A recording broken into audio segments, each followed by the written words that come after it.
Welcome back, focused learners. We are diving into another explainer today. And, we're taking something that usually feels like a really dry grammar lesson and totally flipping it on its head. We're going to build a seriously powerful communication toolkit. Whether you're drafting a high-stakes business proposal, prepping for an exam, or honestly just trying to have a better, deeper conversation with a friend, mastering how English questions actually work, that is your secret weapon. So let's get into it and unlock the true power of your everyday conversations. So let me ask you something. Are you just completely tired of getting these one-word answers when what you really need are actual details? Just picture this. You're trying to figure out how a major project is going at work, or maybe you're just asking a buddy about their weekend. You ask them a question, and all you get back is this flat yes or no. The conversation literally just stops cold right there. It is incredibly frustrating, right? Well, the issue might not actually be the person you're talking to. The real issue, it might just be the grammatical framework you're using to ask that question in the first place. Think about the contrast between closed and open questions. If you ask a closed question, like, are you a student? Or did you finish the essay? Well, structurally, that only requires a simple yes or no. You've boxed them in. But if you just slightly shift that framework to an open question and ask, what are you studying? Suddenly you're demanding narrative details. Why questions are literally the master keys to unlocking these rich, detailed responses. They invite people to explain their ideas, to share stories, and to actually converse with you. So here's our game plan for this explainer.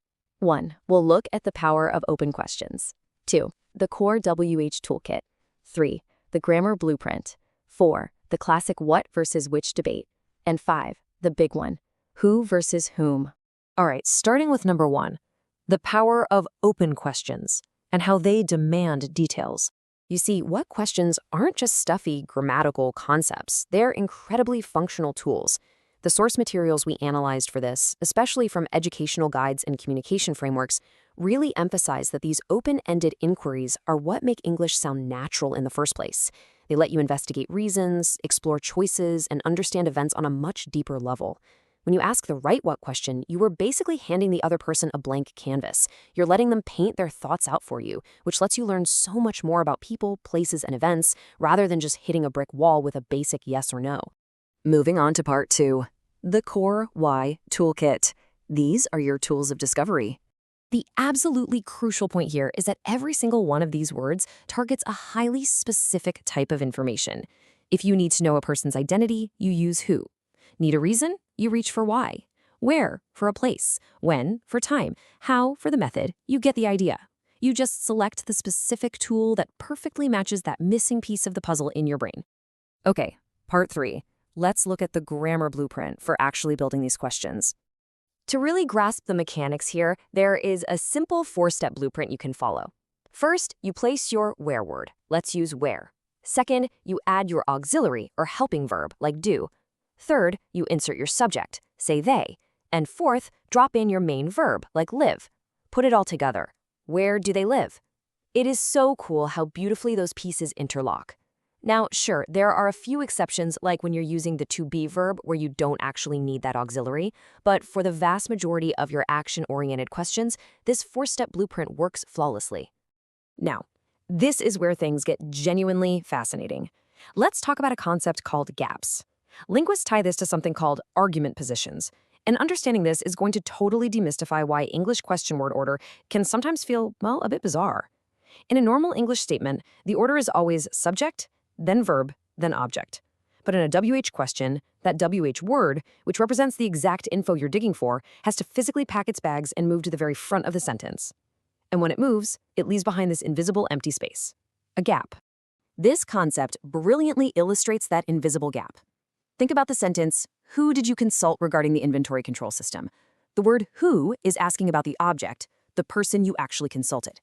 In a normal statement, you just say, I consulted my business partner, with partner sitting right there after the verb. But because it's a question, that who jumped all the way to the front, leaving a gap right after consult. So your brain subconsciously has to connect that word at the front all the way back to the empty gap to make sense of the sentence. Pretty wild, right? All right, section 4. What versus which, the notoriously tricky pair.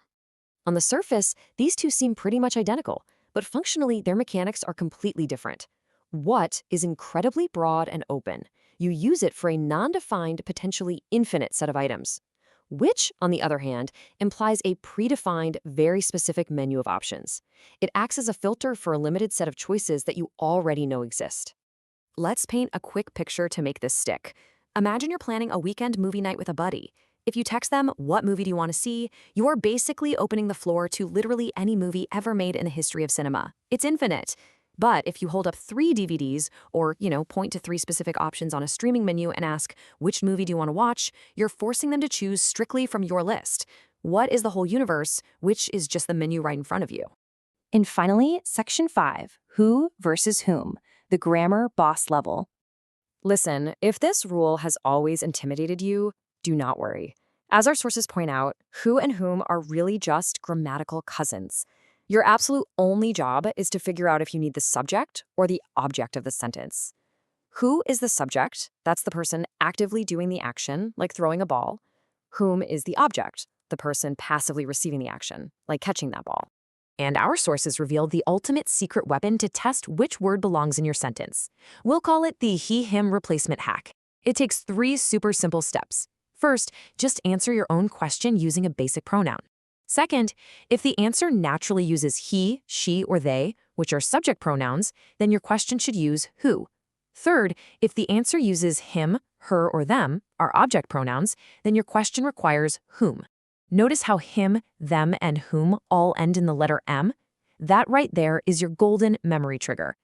Let's actually apply this hack to a real-world corporate scenario. Think about the phrase, "blank is pitching to the board." Well, answer it in your head. Would you say him is pitching or he is pitching? You definitely say he is pitching. So we use who.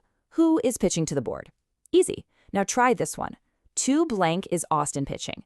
Answer it. Is Austin pitching to he or pitching to him? He's pitching to him. The M is there. So we magically solve the puzzle and use whom. To whom is Austin pitching? I'm telling you, it works every single time. Now, before we wrap this up, we have to address the elephant in the room. Ending a sentence with a preposition. A lot of strict grammarians absolutely hate it when you say something like, "Who is Austin pitching to?" because to is a preposition just dangling at the very end. But here's the reality of modern English. It's totally fine in casual emails or informal chats. Honestly, if you strictly use "to whom is Austin pitching" at a casual lunch, you're probably going to sound a little stiff. But if you're writing a highly formal business proposal, definitely pull out the "to whom" to show your absolute mastery of the rules. As a really quick bonus tip to round out our toolkit, let's look at a pair that sound identical but are completely different. Whose, spelled W-H-O-S-E, and whose, spelled with an apostrophe S. Whose indicates possession, like when you're figuring out who owns a lost item. Whose jacket is this? But whose with the apostrophe is just a contraction for who is or who has, like when you're managing a guest list. Who's coming to the party? Keep those two separated in your mind and your written English will instantly look so much more professional.